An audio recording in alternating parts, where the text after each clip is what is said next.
Muy buenas noches. Yo soy la doctora María Cristina Mota, presidente de la Asociación de Médicos y Ginecólogos de la región este del país, con sus siglas AGORET, dando continuidad a la jornada anterior. Hoy vamos a seguir con un tema muy interesante, como es el manejo del COVID en la embarazada. Para eso tenemos invitado como disertante al doctor Diego Núñez. En primer lugar, agradecer también a nuestros discutidores, la doctora Romina Benítez, al doctor Hugo Kuzle y también a la doctora Gladys Mora, que está acompañándonos en esta charla jornada virtual. Dar también recién terminó el partido, ¿verdad? Los olimpistas, incluida yo, nos clasificamos y vamos a ir, digamos, a pretender una copa. Voy a presentar al doctor Diego Núñez.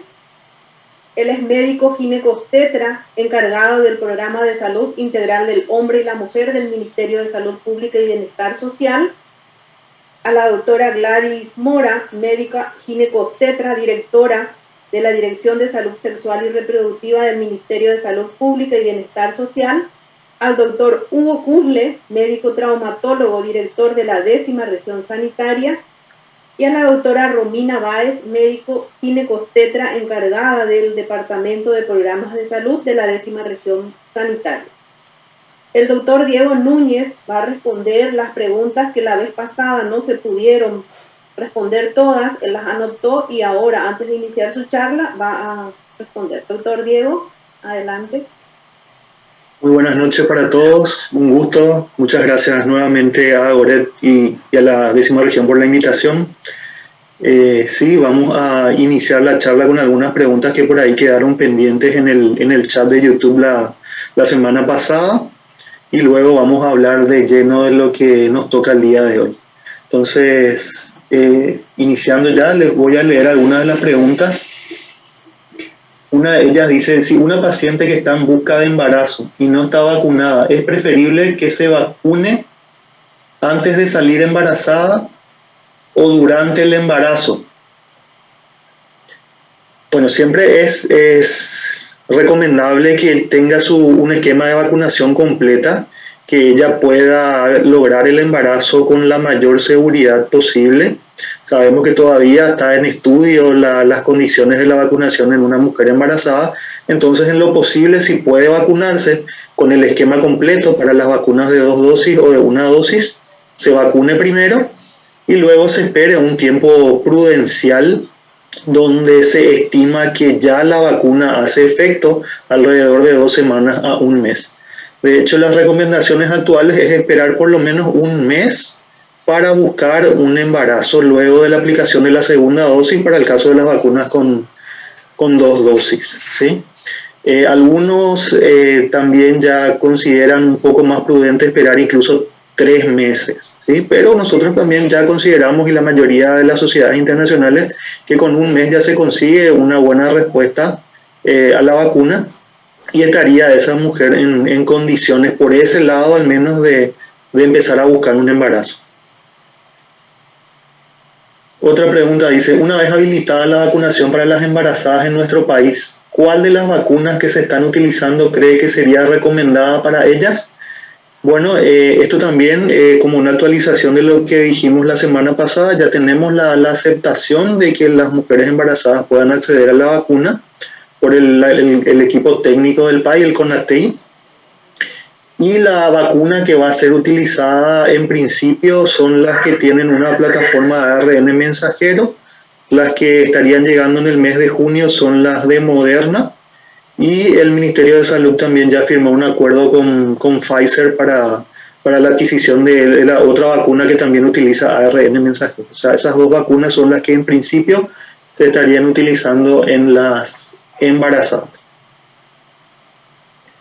Otra pregunta dice, ¿una vez vacunada puede planificar el embarazo? Sí, es lo ideal, ¿sí? Siempre aplicarse la vacuna y planificar su embarazo. Otra pregunta dice, doctor, una pregunta, si tenés 100 embarazadas, ¿vos le aplicás a todas sin drama? Dice, viendo que no hay pruebas bien concluyentes en caso de que haya complicaciones materno-fetales.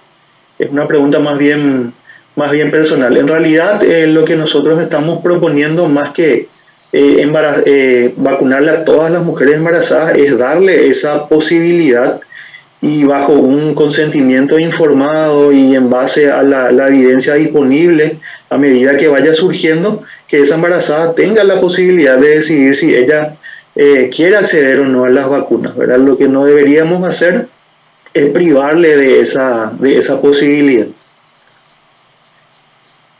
Otro dice, entonces cuando pase la pandemia, la muerte materna que tendría que bajar el 70%, dice. Esto me imagino que se refiere al aumento que estuvimos viendo en relación a las muertes maternas y a la tasa de mortalidad materna que estamos teniendo, ¿verdad? En realidad no es tanto así como bajar un 70% cuando pase la pandemia, ¿verdad? Acá hay muchos factores que están en juego, ¿verdad? Pero evidentemente que el COVID es un factor que está aumentando nuestro número de muertes. La semana pasada hablábamos de 62 muertes maternas y ahora ya estamos hablando de 74 muertes maternas. Ya tenemos un aumento grande en una semana.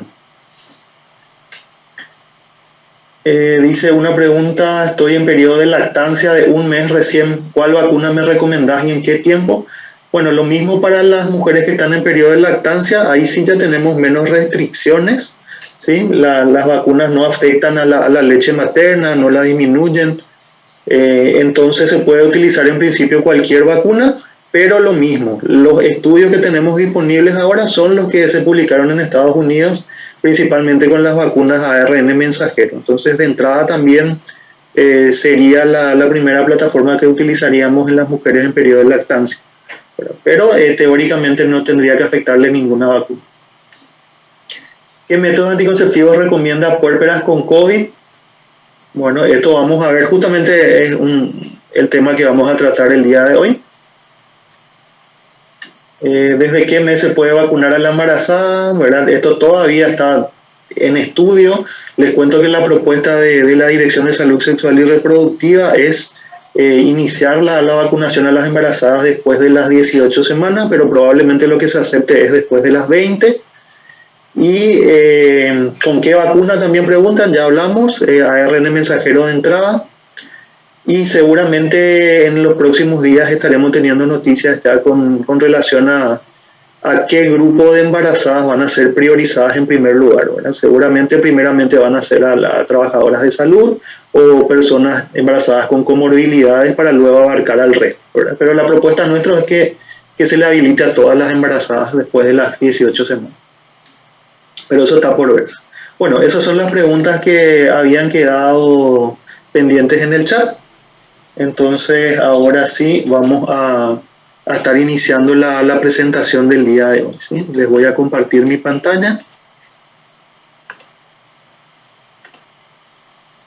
El tema que nos trae en esta ocasión es hablarles de la guía para el manejo de las embarazadas y los eventos obstétricos en el contexto del COVID-19. ¿Sí? Ustedes estarán en conocimiento de que el año pasado lanzamos una guía que fue utilizada justamente para el manejo obstétrico y esta fue actualizada este año en base a los nuevos conocimientos que hemos tenido en los últimos meses.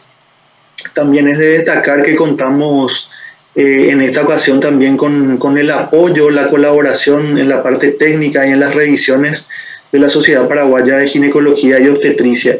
Así que este es un material conjunto que estamos recomendando tanto del Ministerio de Salud como ente rector y por la Sociedad Paraguaya de Ginecología y Obstetricia. Esta es la segunda versión de esta guía, fue actualizada y publicada el 7 de mayo, hace poquito, y está dirigida a todos los profesionales de salud que atienden a las mujeres tanto en su etapa de embarazo, en el parto, en el puerperio. Esta es la guía con todas las firmas oficiales, tanto del Ministerio como de la Sociedad Paraguaya de Ginecología y Obstetricia. ¿Dónde pueden conseguir esta guía? Después le podemos colocar en el chat también. Es un poco complicado este portal del Ministerio, entonces les muestro paso por paso dónde está la guía. para que puedan conseguir. Ingresan a la página del Ministerio de Salud, que es esta que ven acá, mspbs.gov.py. Cuando ingresan a esa página, les va a aparecer una serie de banners y en uno de ellos dice Informate. Entonces tienen que dar clic en Informate. Cuando entran en Informate se va a desplegar esta página y aparece unos cuadros de información. Información para la ciudadanía, información técnica de salud y antecedentes regulatorios. Hay que entrar acá en información técnica de salud. Y dentro de información técnica de salud, donde dice profesionales y servicios de salud. Una vez que entran ahí, le dan clic y les va a aparecer otra vez una lista y en uno de ellos dice documentos normativos y organización de servicios. Otra vez le dan clic a documentos normativos y cuando le dan clic ahí se despliegan los documentos actualizados. ¿Sí? Esto es lo último que va publicando el Ministerio de Salud en todos los ámbitos relacionados con el COVID-19. Y la primera que está en la lista de los documentos dice Guía para el manejo de embarazadas y eventos obstétricos, segunda versión. ¿Sí? Esta es la página para entrar de manera directa, después le podemos colocar en el chat, si todavía no están contando con la guía, ¿verdad? Un poquito complicado para acceder, pero se puede, ¿sí? Acá ustedes van a tener todo lo que es el manejo, la organización de los hospitales, de los servicios, todos los protocolos y de las diferentes especialidades también. O sea que pueden estar constantemente, y de hecho es nuestra tarea estar constantemente mirando cuáles son las nuevas normativas que va publicando el Ministerio de Salud, ¿no? Estos son datos relativamente actualizados al 24 de mayo, ¿sí? Más de 330.000 casos confirmados, más de 8.000 muertes en el país. Y vacunados estamos superando los 270.000, ¿verdad? Es ahí donde todavía tenemos una materia pendiente con respecto a la vacunación. Y vemos los lugares principales, por supuesto Central, por la cantidad de población que tiene, Asunción, Itapúa, que en este momento tiene un número muy alto de casos, y luego ya figura Alto Paraná. Bueno, la guía básicamente está estructurada en 4 partes. Tiene algunos pequeños cambios con respecto a la guía anterior, una actualización es más que nada. Entonces yo les voy a ir mostrando parte por parte cómo está estructurada la guía y les voy a mostrar los cambios que se produjeron, ¿sí? Las 4 partes son: 1, cómo manejamos a la mujer en la etapa de embarazo, o sea, su control prenatal. 2, el momento del trabajo de parto y el parto. 3, la etapa del puerperio. Y por último, unas consideraciones especiales donde hablaremos de anticoncepción y de la tromboprofilaxis. La parte 1, entonces, el manejo durante el embarazo, evaluación en la consulta ambulatoria.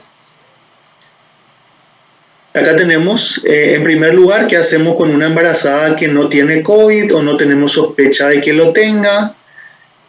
Si tenemos a una embarazada sin COVID y sin sospecha, nos seguimos rigiendo por la norma vigente, que es nuestro Manual Nacional de Normas de Cuidados Preconcepcional, Prenatal, Parto, Nacimiento y Puerperio, ¿sí? Los establecimientos de salud se deben adecuar y deben reorganizar sus servicios para asegurar la atención de las embarazadas puérperas, recién nacidos y usuarios de planificación familiar con y sin cuadro respiratorio.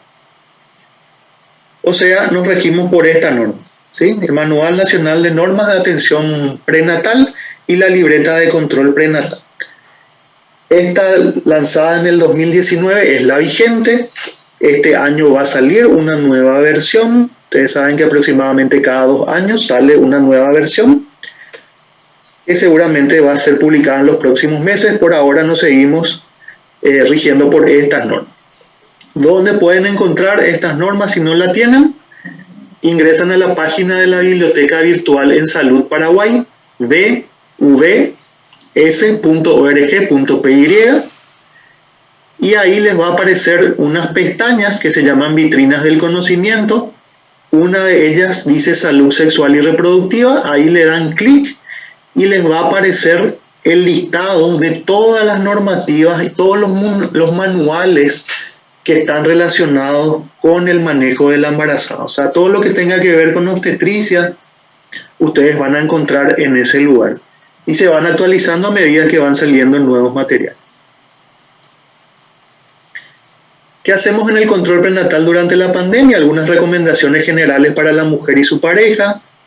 Las embarazadas deben evitar permanecer en ambientes donde se aglomeren personas, evitar eventos sociales en lo posible, eso estamos recomendando mucho últimamente, el tema del baby shower, ¿sí? O estas fiestas para ver el sexo, ¿verdad? Tenemos que tratar de evitar, por lo menos en este momento. Realmente la población está cansada, pero estamos en un momento crítico y este mes de junio va a ser un momento realmente donde vamos a tener picos en cuanto a contagio. Entonces realmente tenemos que respetar los lugares de trabajo, las distancias, las medidas sanitarias. Sí deben acudir a los controles prenatales y ecográficos planificados, igual si tuvieran otros controles médicos por otros motivos. ¿Sí? Antes se hablaba de que se queden en la casa y no vayan al control prenatal, a menos que sea estrictamente necesario, pero ahora la recomendación siempre es no faltar a su control prenatal. Y un cambio también que se dio es que pueden ingresar con un acompañante a la consulta. Antes no le dejábamos ingresar con nadie, ahora puede ingresar con una persona de su confianza siempre y cuando cumpla con las medidas de distanciamiento y el uso de mascarilla, ¿sí? Tanto para la consulta al prenatal como para la realización de estudios, ecografía o estudio de PAP.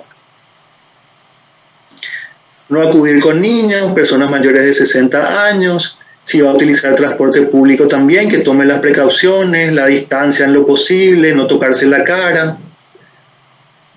Tenemos que enseñarle a las embarazadas cuáles son los síntomas del COVID-19 para que ella pueda hacer un autocontrol. Si ella llega a tener alguno de los síntomas, ella llega a identificar alguno, tiene que llamar al 154. Más que nada la llamada al 154 es para que ella pueda agendarse para hacerse un hisopado y donde va a recibir las recomendaciones iniciales. Pero, a diferencia de lo que decía en la guía anterior, es solamente para notificar la llamada al 154. ¿Por qué? Porque si ella tiene algún síntoma de COVID, ella debería acudir al servicio más cercano para ser atendida, ¿sí? Y no esperar en la casa. Luego debe acudir, si tiene síntomas, a un hospital de cabecera, un hospital de referencia, donde se le va a realizar el triage correspondiente, ¿verdad? Siempre con mascarilla quirúrgica. Luego de la clasificación en el triage, va a pasar al área respiratoria o al área de contingencia, donde va a ser evaluada por el equipo de salud, siempre con el equipo de protección individual correspondiente. Y el manejo de la embarazada con COVID es multidisciplinario. Donde cuenten con cobertura en APS, podrá realizarse atención domiciliaria también, ¿sí? Utilizando siempre todas las normas de prevención. Algunas consideraciones para el consultorio: el personal de salud siempre con su equipo de protección. Tiene que realizar en el consultorio el cribado, hay que preguntarle por signos, por síntomas, ¿sí? Antes de ingresar al consultorio. Los síntomas más relacionados al COVID son estos que ustedes ven acá, ¿sí? Esto no ha cambiado tampoco. Y por sobre todo cuando se presenta fiebre, tos persistente, dificultad respiratoria. Si presenta estos síntomas, además de derivarle del consultorio a la urgencia, hay que solicitarle una prueba, un hisopado para RT-PCR para SARS-CoV-2. En cada consulta prenatal también hay que ver, cada servicio va a ir adaptándose, ver la posibilidad de hacer agendamiento por vía telefónica, por mensajes, tratar de evitar esas aglomeraciones en salas de espera. Si se puede, la paciente puede conseguir solicitarle que tenga una balanza, un tensiómetro para controlarse. Incluso hoy en día también sería bueno que tengan un oxímetro de pulso, ya casi que no es un lujo tener eso, y un termómetro para que ella vaya monitoreándose y si se presenta algún síntoma pueda acudir a la urgencia. Los controles prenatales básicos son los mismos, ¿sí? No vamos a restringir los controles prenatales. Y lo que dice nuestro manual son 4 controles mínimos, ¿verdad? 1 en cada trimestre, como se muestra en el siguiente esquema. Esto es siempre para un control prenatal en pacientes de bajo riesgo y que no tienen complicaciones, o sea, están cursando con un embarazo relativamente normal, ¿sí? Se puede, ¿sí? Y esto también está estipulado, complementar las visitas presenciales con lo que es teleconsulta, ¿sí? Acá podemos aplicar, si tenemos disponible, lo que son las videollamadas, las llamadas telefónicas, mensajes de texto donde sea posible, como para tratar de hacer el seguimiento de nuestras embarazadas, ¿sí? Pero recordar que esta no reemplaza a la consulta prenatal presencial. Ahora, si es una paciente con factores de riesgo o que tiene complicaciones que se van presentando en el embarazo, por supuesto las consultas se van a ir programando de acuerdo a la evolución de cada embarazo y podemos también utilizar la tecnología como para hacer los controles más asiduamente. En la sala de ecografía, reducir los exámenes sin indicación, o sea, solamente solicitar las ecografías que sean necesarias, siempre con el equipo de protección correspondiente aún, limpiar a fondo las salas al comienzo y al fin de la jornada, higiene adecuada siempre, contar con un lugar donde pueda lavarse las manos con agua y jabón, y la limpieza que ya los especialistas saben que deben realizar de todo lo que es el tema de transductores, ¿sí? Guantes en cada examen, desinfectantes aprobados. Bueno, ¿qué pasa si la paciente consulta al servicio de urgencias? La paciente que consulta por un cuadro compatible con COVID-19 va a ser ingresada con mascarilla quirúrgica y sin acompañante, a menos que sea estrictamente necesario en la urgencia, y debe tener un manejo multidisciplinario, ¿verdad? Acá se hace la valoración inicial, signos vitales, historia clínica, se solicita RT-PCR, se puede hacer el hisopado si tienen disponible, y los exámenes de laboratorio básicos, ¿sí? Lo que hemos agregado en esta actualización es solicitarle también, según el criterio médico, dímero D, ferritina y procalcitonina, ¿sí? Son pacientes que están consultando ya con síntomas.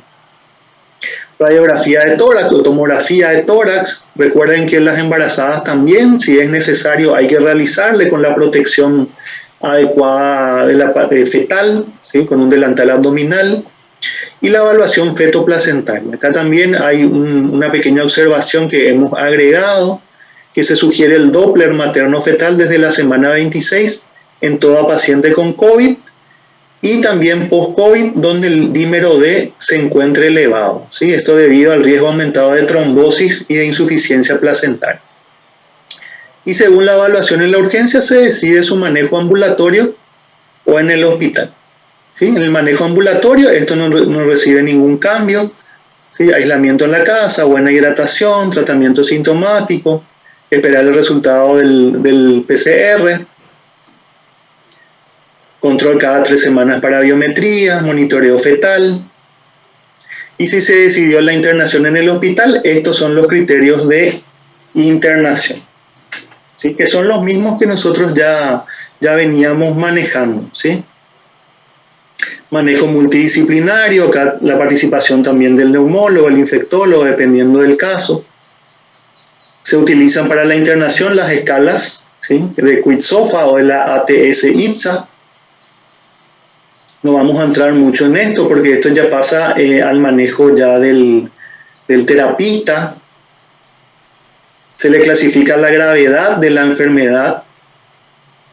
Acá tenemos la escala del CUR. Y vamos a clasificarle en una infección leve, moderada o grave. El tratamiento farmacológico, hasta ahora no existe un tratamiento específico para COVID-19. Si se requiere el tratamiento, este debe ser administrado. Y la información en embarazadas todavía está basada en estudios observacionales, así que tenemos que ver el tratamiento en embarazadas evaluando siempre riesgo-beneficio. ¿Sí? Alta hospitalaria también, esto no recibió ningún cambio con respecto a la guía anterior. ¿Sí? Si estaba febril por 48 horas, gasometría normal, mejoría de síntomas, normalización del laboratorio. Y darle las indicaciones al alta también. ¿Sí? Esto es lo mismo, esto no recibió ningún cambio con respecto a la guía anterior. Tampoco el manejo en el trabajo de parto y parto. ¿Sí? Acá tenemos, si una paciente consulta, ¿sí?, por motivo obstétrico y tiene sospecha de COVID, hay que hacer todas las medidas de distanciamiento y los procedimientos diagnósticos. La vía del parto, recordar que siempre depende de las condiciones obstétricas y el estado fetal. ¿Sí? El momento y la vía dependen de las condiciones, tanto de la madre como del feto. Si tienen síntomas sin síntomas o leves y moderados, se maneja como un trabajo de parto cualquiera. Y en los casos críticos sí ya tiene que evaluar el equipo multidisciplinario la necesidad de finalizar o no el embarazo. Lo mismo durante el trabajo de parto, el equipo de protección en todo momento, la sala de recuperación también. Y lo mismo para los otros procedimientos obstétricos, ¿verdad? Ya sea una MEU o si se va a realizar una laparoscopía, una laparotomía. El parto vaginal también, ¿sí? Se utiliza lo mismo que figura en nuestro manual prenatal. Se puede permitir, esto también es un cambio, en la entrada de una persona que considere la embarazada para su parto vaginal, siempre siguiendo las normas de bioseguridad, y lo mismo para la cesárea. Lo mismo pasa con los otros procedimientos obstétricos. En el puerperio no hay ningún cambio, recuperación en el posparto, la analgesia, la parte de prenatal y lactancia están en las recomendaciones de la atención neonatal, que también ustedes pueden encontrar en la página del Ministerio de Salud. Y el alta materna, ¿sí?, a la madre, con las indicaciones correspondientes como para cualquier persona con COVID-19. Siempre entregar por escrito los signos de alarma y hablarle también de la consejería en planificación familiar. Si tiene que mantenerse internada, completado ya lo que es el puerperio propio, el tiempo de control de 48 a 72 horas, ella pasa a su control por el equipo multidisciplinario y el equipo de obstetricia se vuelve como el equipo interconsultor. Algunas consideraciones especiales. Acá tenemos la anticoncepción, que también habían preguntado, priorizar el acceso a anticonceptivos reversibles de acción prolongada, que son los LARCs, los implantes que vamos a tener a partir del mes que viene, los DIU posparto. Si no tenemos ninguno, se puede utilizar Depo-Provera también. Recomendar no realizar los descansos periódicos y que no discontinúe su método hormonal sin una consulta previa. No iniciar anticoncepción hormonal en pacientes con dímero D elevado hasta que se normalice. Sin embargo, si ya se encuentra utilizando un método hormonal, se aconseja que no interrumpa. Se recomienda la continuación en las pacientes asintomáticas sin modificar su anticoncepción si esta es hormonal. Entonces, sintomatología leve, continúa la misma anticoncepción. Si tienen sintomatología respiratoria o neumonía, ahí sí hay que retirar la anticoncepción hormonal combinada y se administra heparina de bajo peso molecular a dosis profiláctica. Sí, pero esta es la paciente que queda ingresada ya con cuadro de una sintomatología respiratoria o neumonía. En la paciente perimenopáusica lo mismo, ingresada en el hospital. Si se le ingresa al hospital, hay que retirar los anticonceptivos hormonales y se administra heparina a dosis profiláctica. Con respecto a la maduración pulmonar, no hay ningún cambio. Se puede realizar si tiene indicación de maduración pulmonar fetal. Se realiza con las mismas dosis, ya sea de dexametasona o de betametasona. Y con respecto al cribado de las embarazadas, también está recomendado, por sobre todo si va a tener un procedimiento programado, una cesárea, una inducción del parto, solicitarle por lo menos 3 días antes debe tener una RT-PCR. Y dependiendo del resultado, se realizará el manejo. La preeclampsia, recordar que algunos de los síntomas y algunos de los resultados del laboratorio también se pueden solapar con los de COVID-19. Entonces, es razonable considerar en una paciente con elevación de transaminasas o trombocitopenias solicitarle también una prueba para SARS-CoV-2. Con respecto a la tromboprofilaxis, este es el esquema que nosotros estamos proponiendo. Sí, es el esquema de la Clínica de Barcelona con ciertas modificaciones. Y lo que estamos buscando por sobre todo es que el ginecobstetra le inicie la heparina lo más pronto posible si está indicado. Por ejemplo, en una infección asintomática y leve, ¿sí? Una gestante que no ingresó, que tiene tratamiento ambulatorio, por lo menos 10 días de heparina dosis profiláctica. Si ingresó por causa obstétrica, también 10 días. Lo mismo en la puérpera, hasta 6 semanas posparto. Y si tiene una infección moderada grave, ahí va a depender de la cantidad de factores de riesgo. Con menos de 4 factores de riesgo, 30 días. Y si tiene 4 o más factores de riesgo, se hace por lo menos durante todo el embarazo y 6 semanas posparto. Lo mismo pasa con la puérpera. 6 semanas nuevamente de tromboprofilaxis. ¿Y cuáles son estos factores de riesgo que nosotros vamos a tener en cuenta? Son los que vemos acá. Hay factores de riesgo mayores y factores de riesgo menores para los eventos trombóticos.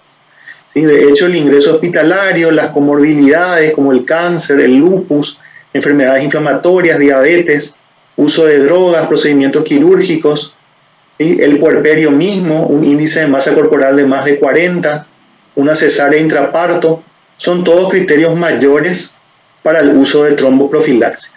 Y estos son criterios menores también, índice de masa más de 30, la edad, la paridad, si fuma cigarrillos, que tenga una preeclampsia actual, inmovilización por más de 3 días, gestaciones múltiples, embarazadas que hayan quedado embarazadas con técnicas de reproducción asistida, o un puerperio después de un feto muerto intraútero, un parto prolongado o una cesárea electiva también se consideran factores de riesgo trombótico.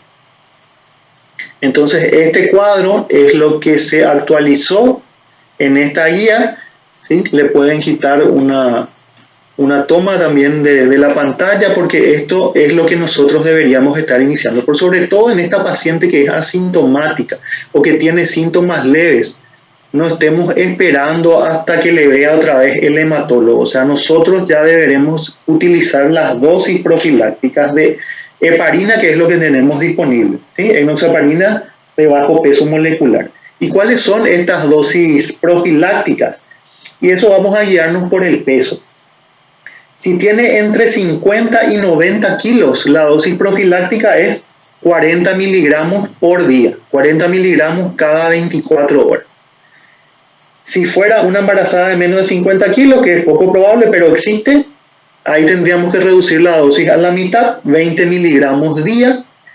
Y si en embarazadas obesas de 90 kilos para arriba, tendríamos que aumentar la dosis profiláctica a 40 miligramos, pero cada 12 horas, o sea, 2 veces por día. O una de 80 una vez al día.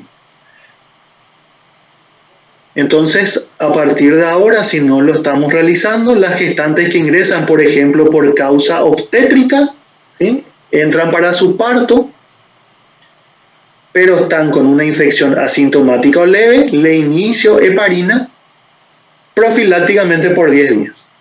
¿Sí? Y en el puerperio, si sigue con esta infección asintomática o leve, debe continuar 6 semanas posparto.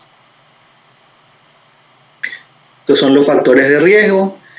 Para todas las embarazadas hay recomendaciones generales que también van a mejorar la circulación y la posibilidad, disminuir la posibilidad de formación de trombos, que es una buena hidratación, fomentar la deambulación dentro del domicilio, hacer ejercicios de flexo, extensión y movimientos circulares con los pies varias veces al día, evitar estancias prolongadas de pie o sentada, evitar cruzar las piernas y realizar ejercicios suaves como pilates o incluso el yoga puede ayudar bastante en hacer esta prevención de trombos. Con respecto al nivel de seguridad, tampoco hubo cambios, o sea, nosotros y con el nivel de vacunación a nivel país que estamos teniendo, tenemos que seguir cuidándonos. A pesar de haber recibido la vacunación, las personas que estén vacunadas, aún así se recomienda que nos sigamos cuidando, seguimos utilizando los niveles de protección. Entonces, para hacer un repaso nada más, esto también está en la página del Ministerio de Salud. El nivel 1, ¿sí? Que es la atención en pre-triage, admisión. Acá, ¿qué tenemos que utilizar? Higiene de manos, ropa y calzado cerrado, que sea ropa exclusiva de trabajo y mascarilla quirúrgica. ¿Sí? Es lo que utilizamos en la admisión o pre-triage. ¿Sí? Una ropa exclusiva de trabajo y mascarilla quirúrgica. El nivel 2, que sería el nivel del RAC o de un vacunatorio o nuestros consultorios de planificación familiar o de toma de PAP. Lo mismo que el área de atención de urgencias o de consultorio en los lugares donde hacemos prenatal, por ejemplo, o donde se van a internar pacientes no respiratorias. Entonces acá las medidas son higiene siempre de manos, ropa exclusiva de trabajo, mascarilla quirúrgica y en lo posible un protector también ocular o facial. ¿Sí? Entonces, ropa, mascarilla y protectores en lo posible. Esto sería para área de consultorio y urgencias no respiratorias. Si vamos a tener procedimientos generadores de aerosoles, ahí sí va a cambiar, tenemos que tener una mayor protección por la vía de contagio que justamente tiene el coronavirus. Si vamos a hacer inspección de garganta, fosas nasales, broncoscopía, ya la parte de procedimientos odontológicos, intubación, extubación endotraqueal, ventilaciones invasivas o ventilación manual, inducción al esputo, aspiración e hisopado nasal o faríngeo, transportar a un paciente intubado y como ustedes ven acá, el trabajo de parto y por sobre todo el momento del parto, por más que la paciente tenga la mascarilla, en la mayor parte de los casos ella se va a quitar esa mascarilla y va a estar produciendo aerosoles. O sea, eso también se considera un procedimiento generador de aerosoles y deberíamos nosotros cuidarnos de todos modos. ¿Cómo nos vamos a estar cuidando? Con un nivel 3, que sería el área de atención de urgencias en pacientes respiratorias, consultorios e internación de pacientes respiratorias o que tengan, o si realizamos procedimientos generador de aerosoles. ¿Sí? Entonces, en la atención del parto o si vamos a hacer una cirugía obstétrica, una cesárea, por ejemplo, o una cirugía ginecológica, tenemos que utilizar higiene de manos, mascarilla, y ahí la mascarilla va a pasar de la mascarilla quirúrgica a una de mayor seguridad, N95 para arriba.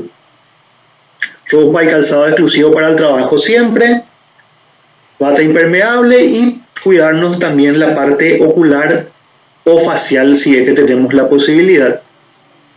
Guantes de procedimiento y gorro, ¿verdad? Lo mismo que hacemos siempre para una cirugía. ¿Sí? Lo único que cambiaría es que el nivel de protección sería acá de nuestra mascarilla N95. El nivel 4 ya es para unidad de cuidados intensivos. Si eventualmente nosotros tendríamos que ir a evaluar pacientes embarazadas internadas en terapia intensiva, tenemos que cumplir igual con todas las normativas, higiene de manos, mascarilla N95 para arriba o similar, ropa exclusiva, ahí nos ponemos la bata, el mameluco, protector ocular y facial, guantes de procedimiento y gorro. O sea, el equipo completito para evaluar a la paciente en terapia, que es lo que últimamente nos vamos a encontrar muchas veces en nuestro trabajo, porque cada vez tenemos más pacientes con COVID, más pacientes internadas en terapia intensiva. Entonces el papel del obstetra, del ginecobstetra, también va a tener que ser acompañar a esa paciente en terapia, ¿sí? Y el cubre calzados. Recuerden siempre lavado de manos a todo momento, no se olviden, sigue siendo una de las mejores estrategias contra el virus. Y para finalizar les muestro un pequeño video. Señor operador y señora compañera, ¿Sí? ya se descubrió. Sí. El sexo del coronavirus es mujer. No te deja salir. No te deja ir con tus amigos. No te deja ir al fútbol. No te deja ir a bailar. Te aísla de todo y si desobedece, te amasa. Bueno, eso no se enojen las mujeres, es solamente un chiste, ¿sí? Felicidades a los olimpistas nuevamente por la clasificación, estamos todos contentos esta noche. Creo que estoy bien con el tiempo, han pasado 40 minutos, así que tenemos tiempo como para realizar las preguntas, los comentarios en el chat. Y bueno, estoy disponible para aclarar las dudas que se puedan presentar, ¿sí? Están las fuentes de información. Muchas gracias por la atención. Y bueno, esto es más que nada leer nuestro protocolo, ¿sí? Que está disponible en la página del Ministerio y donde vamos a estar comunicando también siempre que haya una actualización, ¿verdad? Es bastante lo que aprendimos en este año de pandemia, pero con respecto a la embarazada tampoco hubo muchos cambios con respecto a su manejo, ¿sí? Bien, entonces acá dejo de compartir.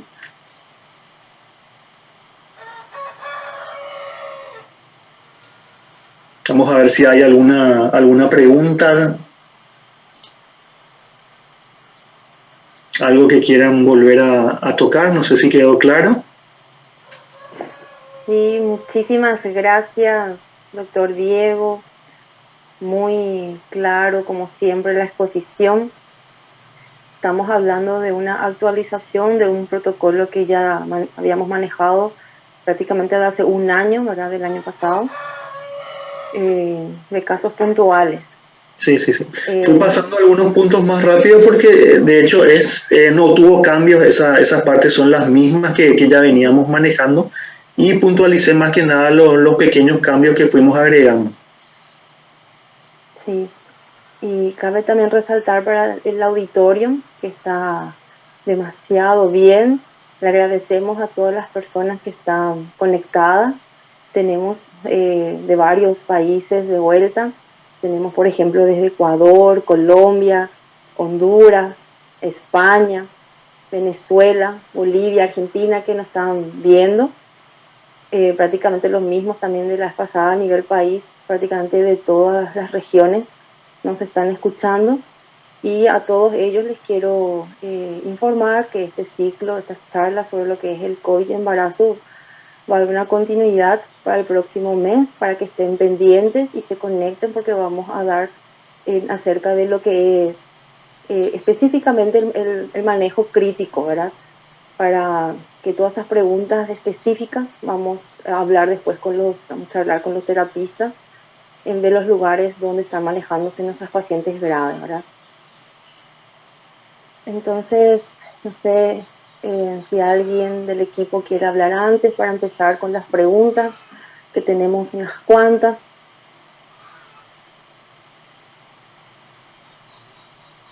El chat. Sí, por ejemplo, muchas de las preguntas están relacionadas sobre lo que es el dímero D. Entre ellas, por ejemplo, hacen la primera pregunta: ¿qué valor manejan para el dímero D en la embarazada? Bueno, en ese sentido, lo que nosotros solicitamos, ustedes saben que la embarazada de por sí puede tener un valor de dímero D alto, de por sí fuera de lo que es COVID-19, incluso valores de 1500, 2000 hasta 3000, incluso pueden ser considerados todavía dentro de la normalidad en la embarazada. Entonces, lo que más solicitamos con respecto al dímero D es tener una base, o sea, tener la base y a partir de ahí ver si esto realmente va significativamente en aumento, que es lo que ocurre con el COVID-19. Entonces, eso es lo que nosotros queremos ver, el aumento que va teniendo el dímero, más que nada. Ujú. Que es justamente la siguiente pregunta que habla. El nivel muy elevado de dímero D en pacientes con heparina es indicación de interrupción del embarazo. Es lo que estábamos hablando también. La evaluación sigue siendo obstétrica tanto de la madre como del feto, y justamente al tener ese dímero D elevado, recomendamos la realización de estudios de bienestar fetal como el Doppler que estuvimos viendo, ¿sí? Por lo menos cada 2 semanas con ese dímero D elevado, y la conducta va a ser tomada basado todavía en criterios obstétricos, tanto para la madre como para el feto. Y en el caso de la madre que se va descompensando por la patología propia, el equipo multidisciplinario va a decidir. Ustedes vieron que en la guía no figura una fecha de finalización del embarazo por el simple hecho de tener COVID, ni siquiera grave, sino que ese estado se tiene que ir evaluando caso por caso necesariamente, y a partir de la viabilidad del feto, ver en qué momento interrumpir, ¿verdad? Ya se han dado casos de pacientes en terapia que se descompensaron, y bueno, independientemente de la edad gestacional, hay que salvar la vida de la madre y del feto en lo posible. Pero por eso no figura como la guía. Esto es una guía que orienta a los servicios, pero que no se centra específicamente en el manejo de la paciente crítica. Así que es lo que sí nos vamos a tener seguramente en las siguientes charlas, la visión que están teniendo los terapistas que están viendo a estas mujeres embarazadas.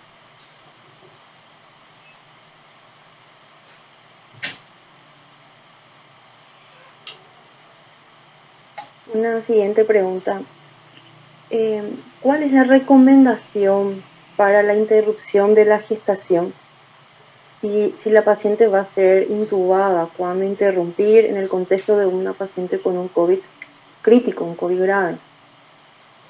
Y acá es lo mismo que estuvimos explicando. Lo que nosotros queremos siempre es salvar las dos vidas. En primer lugar, ver la posibilidad de sobrevida que tiene el feto, y es todo un juego que hay que hacer, ¿verdad? Entre lo que es cómo está la mamá en ese momento, el estado de bienestar o el estado de descompensación que puede tener, y la viabilidad del feto.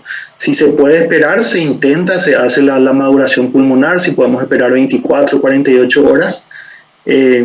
Pero si se descompensa la madre y se necesita realizar una intervención, hay que realizarla, pero cada caso va a ser evaluado de manera particular, ¿sí?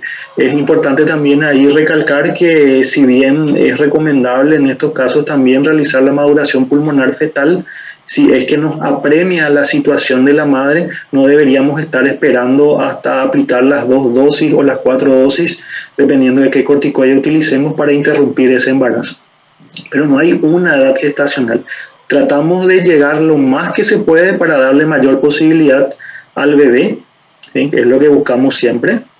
Y si se puede llegar a términos, cerca de términos, es lo ideal, pero todo depende de las condiciones de la madre, o de eventualmente del estado de descompensación que pueda estar teniendo ese bebé, ¿sí? Por eso es tan importante la evaluación con ecografía y con el Doppler en los lugares donde pueden contar con ese estudio.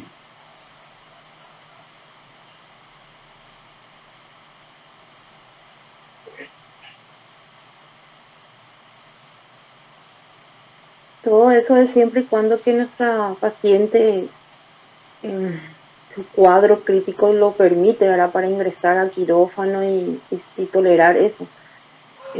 Realmente es un terreno muy... Sí, muy engorroso, muy complicado también en la toma de decisiones, que tiene que ser tomada por el equipo multidisciplinario, ¿verdad? Nosotros que manejamos el área de obstetricia, junto con los terapistas, los hematólogos, ¿sí?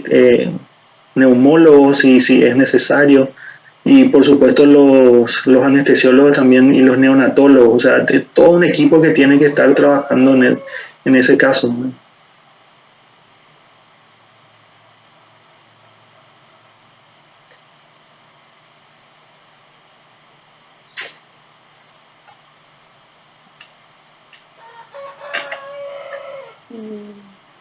¿Podrías repetir, por favor, la dosis de heparina de bajo peso molecular? Preguntan también. Sí, cómo no. Les puedo compartir.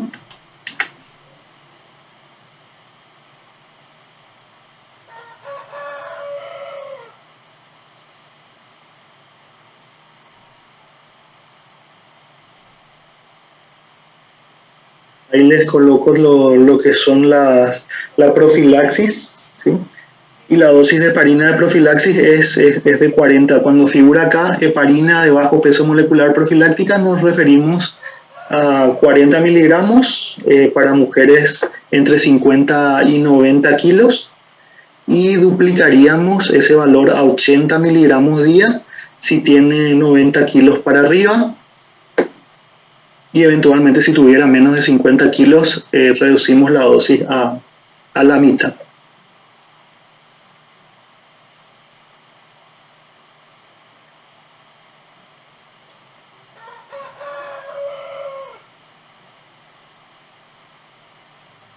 Cuidado se debe tener.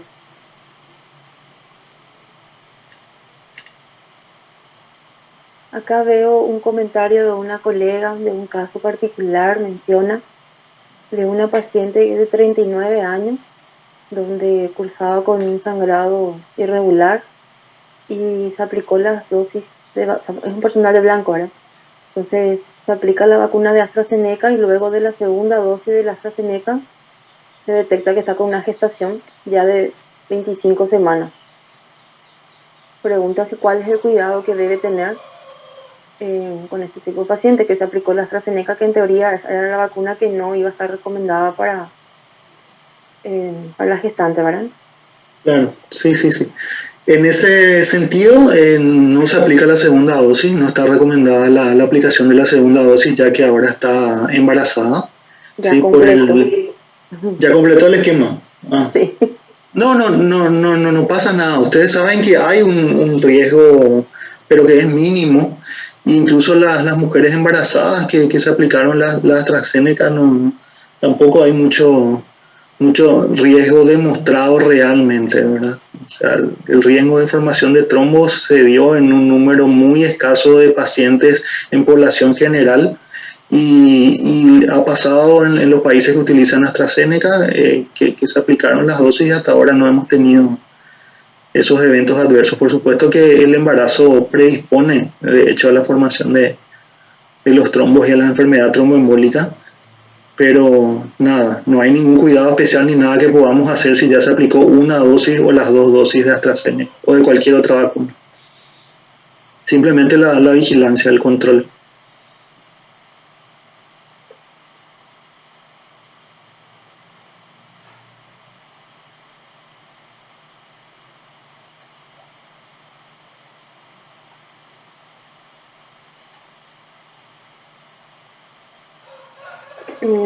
Otra compañera, independientemente de los valores de dímero D, se debe iniciar entonces la heparina de bajo peso molecular. ¿Es así? Independientemente, exactamente, sí, sí, sí. Al tener el diagnóstico, pacientes asintomáticas o leves, le iniciamos la profilaxis, ¿sí? Y lo mismo si tenemos casos ya moderados a graves con más razón.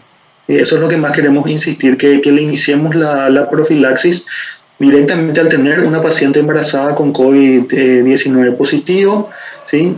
Ya sea que esté asintomática o que tenga unos síntomas que sean leves. Lo mismo para las puérperas. Yo creo que ese es un punto muy importante de la charla, Independientemente porque, al número.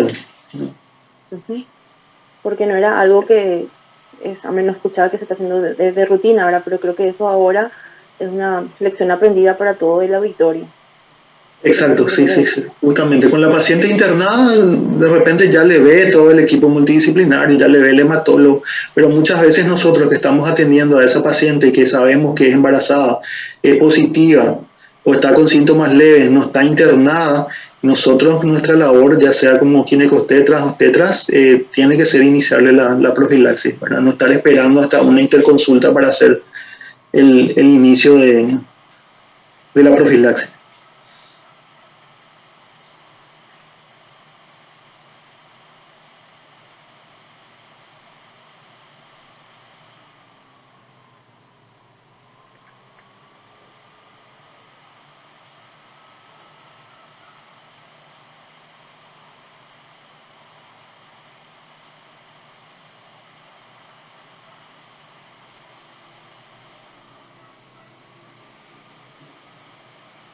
Creo que ya está casi toda contestada. No sé si me ayuda un poco mis colegas, el doctor Kunzle, la doctora Cristina.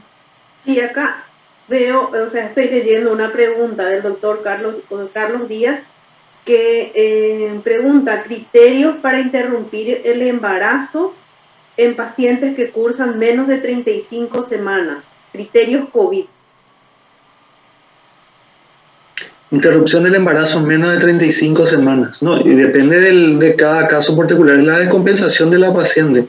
Igual, esto es, para hacerlo sencillo, igual que cualquier patología médica, como que tenemos una embarazada, por ejemplo, con una neumonía y se nos está descompensando en la terapia y está embarazada y nosotros tenemos que decidir, dependiendo de su cuadro, si interrumpimos o no el embarazo. No hay una indicación sola, depende del estado que esté teniendo esa paciente. Como cualquier patología médica que concurse con el embarazo, se tiene que tomar la decisión.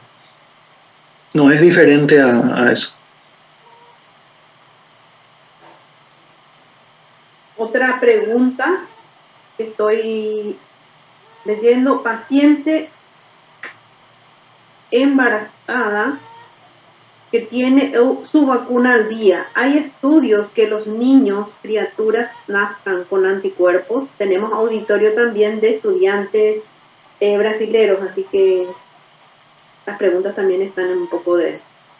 Sí, ya hay algunas publicaciones de recién nacidos que han nacido con anticuerpos y que podrían ser también parte de la estrategia justamente por la cual se recomienda que se vacunen las mujeres embarazadas. O sea, le podría dar también ese factor protector, ¿verdad? Por supuesto que esto es muy limitado todavía, pero sí ya se han reportado casos.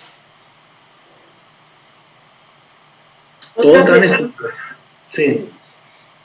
Otra pregunta de Anabela Filippini. Si el dímero D permanece elevado en pacientes que ya cumplieron sus 14 días y están bien clínicamente, ¿siguen con heparina de bajo peso molecular? Deberían continuar, sí. Eso ya, ese tipo de pacientes tendría que tener primeramente la evaluación hematológica y de acuerdo a eso continuar, pero la recomendación en general es que continúe. Pero tiene que ser evaluado siempre por el hematólogo primero. Otra pregunta relacionada también, Diego López, ¿por cuántas semanas se realiza tendría que ser tromboprofilaxis? Y otra a continuación, ¿o la dosis la calculamos en el peso solamente? Para este protocolo la dosis está basada solamente en el peso, ¿sí? Y las semanas va a depender del momento que le estemos tomando. Si es nuestra clasificación, lo que hace es tomarle a la embarazada y dividirle en la asintomática o sintomática leve embarazada, ¿sí? Que serían unos 10 días. Lo mismo pasa para la embarazada con síntomas moderados y luego pasa la embarazada con síntomas ya severos.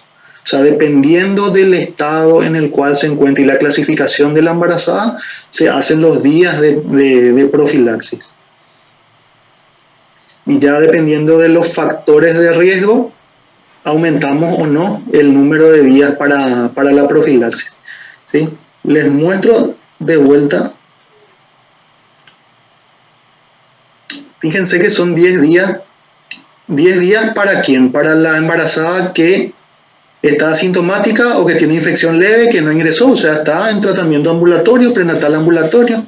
La que ingresó por una causa obstétrica, o sea, no ingresó por COVID, ingresó por algún motivo, amenaza de parto, rotura prematura de membranas. 10 días también. La puérpera asintomática o leve, a ella se le hace 6 semanas posparto, debe continuar por 6 semanas la profilaxis.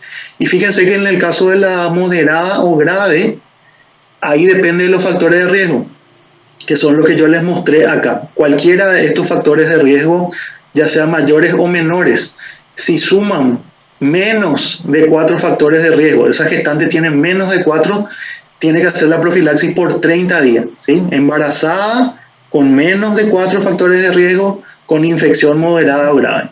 Ahora, si esta embarazada tiene 4 o más factores de riesgo y está con una infección moderada o grave, entonces ahí pasamos a hacer profilaxis durante toda la gestación,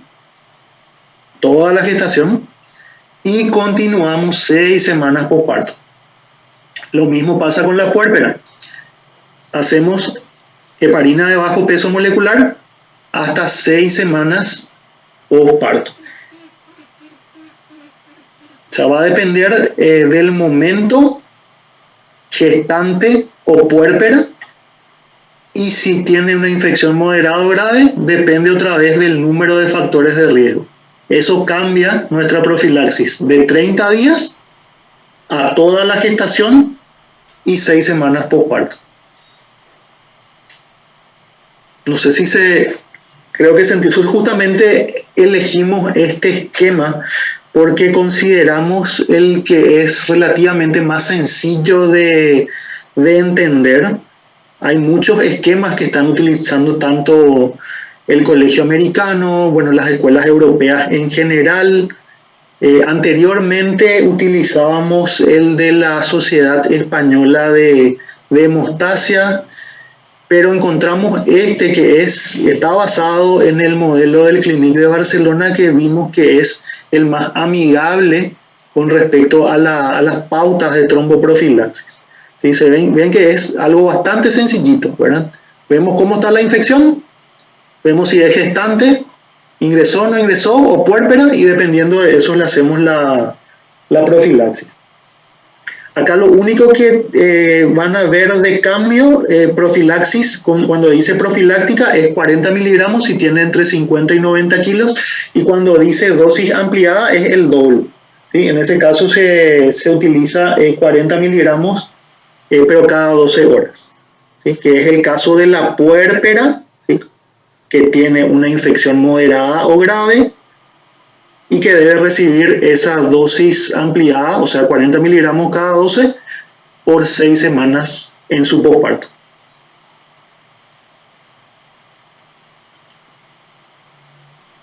Otra consulta, Diego. Sí. En pacientes que son asintomáticas o sintomáticas leves, ¿cuántos días de la enfermedad, si se considera 10 días o 14 días, para poder pasar a sala común? ¿O deben seguir aisladas esas pacientes? Depende ella tiene que estar aislada. Recuerden que paciente con COVID debe ingresar a un área que esté destinada a pacientes con COVID en lo posible, pero esto va a depender de cada servicio, en un área diferente a donde están internadas las otras embarazadas sin COVID, digamos. Debería mantenerse aislada y ser dada de alta si no tiene un motivo obstétrico para quedar internada del lugar del área respiratoria o del área COVID, del área de contingencia que tenga cada servicio. No debería pasar a un área común, digamos, con otras embarazadas, pero por supuesto esto ya es una realidad que cada servicio va a tener o tiene que ver dónde ubicarle a sus pacientes.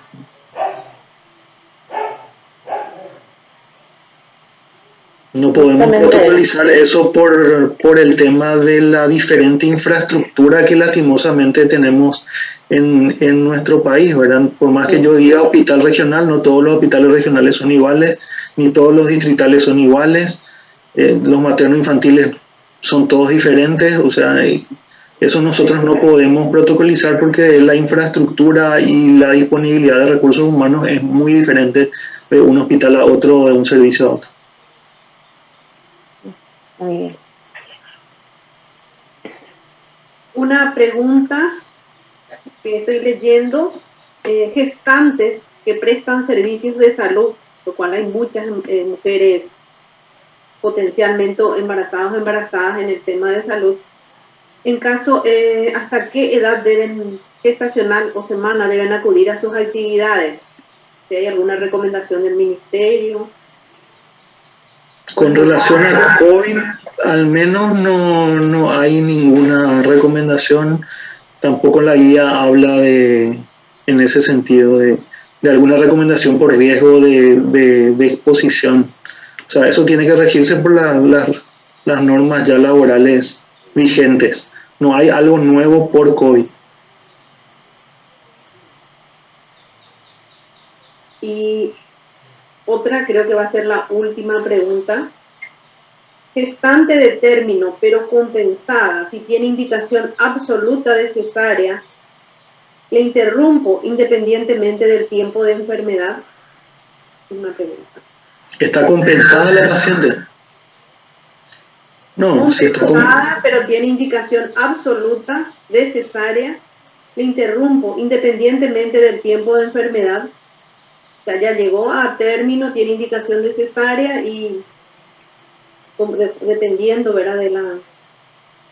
Claro, la indicación es la misma, o sea, si se tiene que operar, se indica la cesárea, pero lo ideal siempre es esperar que la paciente le pasen los síntomas, ¿verdad? O sea, pero hay que ver qué indicación se puede apresurar tanto para realizar una cesárea.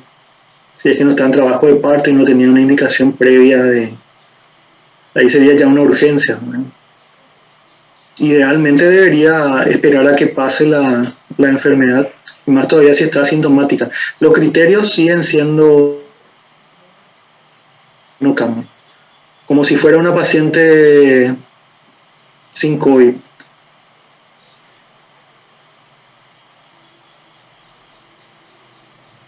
Creo que se respondieron todas las preguntas que estábamos leyendo y muy agradecida con nuestros disertantes, el doctor Diego Núñez, la doctora Gladys Mora, con nuestros discutidores, la doctora Romina Benítez, el doctor Hugo Kuzle, el laboratorio éticos que nos apoyó para que este evento pueda llegar a cada uno de ustedes que están en sus casas y por supuesto todos los que se conectaron y llegaron a las dos charlas.